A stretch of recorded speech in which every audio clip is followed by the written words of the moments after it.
அண்ணன் திருமாவளவன் போன்றவர்கள் அந்த மக்களுக்காக பாடுபடுகிறேன் என்று சொல்பவர்கள் ஆணவ கொலைகளை எல்லாம் அவர்கள் அனுமதித்துக் கொண்டிருக்கிறார்கள். அதற்காக கண்டனத்தை சொல்ற மாதிரி சொல்றாங்களே தவிர அவர்கள் இந்த ஆட்சியின் மீது கடுமையான விமர்சனத்தை வைக்க தயங்குகிறார்கள்.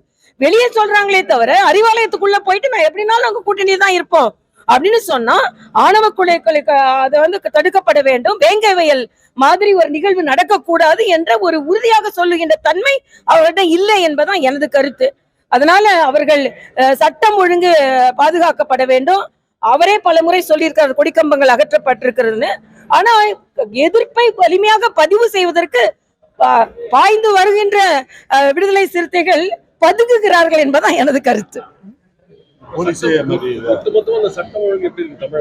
தமிழ்நாட்டுல சட்டம் ஒழுங்கு அண்ணன் ரவிக்குமார் இங்க தானே இருக்காரு, பாண்டிச்சேரியில தானே இருக்காரு, பாதுகாப்பா பாண்டிச்சேரிக்குள்ள இருக்கிறாரு ரவிக்குமார் அவர்கள். ஆக சட்டம் ஒழுங்கு அப்படிதான் இருக்கு. சென்னையில ரொம்ப பிரச்சனையா இருக்கு. ஆமா, சப் இன்ஸ்பெக்டரே இன்னைக்கு ஒரு போலீஸ் ஸ்டேஷனுக்குள்ள ஒரு தற்கொலை நடந்திருக்கு. போலீஸ்காரர் கொல்லப்படுகிறார், போலீஸ்காரங்க மற்றவங்களை கொல்றாங்க. ஆக என்னதான் நடந்து கொண்டிருக்கு? அஜித்குமார் போன்ற கொலைகளும் நடந்து கொண்டுதான் இருக்கிறது. மிகுந்த வேதனை அளிக்கக்கூடியதாக இருக்கிறது. ஆனா விளம்பர அரசு உங்களுடன் ஸ்டாலின் போறாங்க. இங்க விக்ஷித் பாரத் எல்லாரும் கேள்விப்பட்டிருப்பீங்க. வளர்ச்சி அடைந்த பாரதம்னு பாரத பிரதமர் மக்களுக்கூட சென்று எல்லா திட்டங்களையும் கொண்டாரு. அதோட காப்பி தான் இது. ஆனா எல்லாத்துலயும் ஸ்டாலின் ஸ்டாலின் சொல்றாங்களே தவிர 4.5 வருஷம் என்ன செஞ்சீங்கன்னு மக்கள் இன்று கேட்டுக்கொண்டிருக்கிறார்கள்.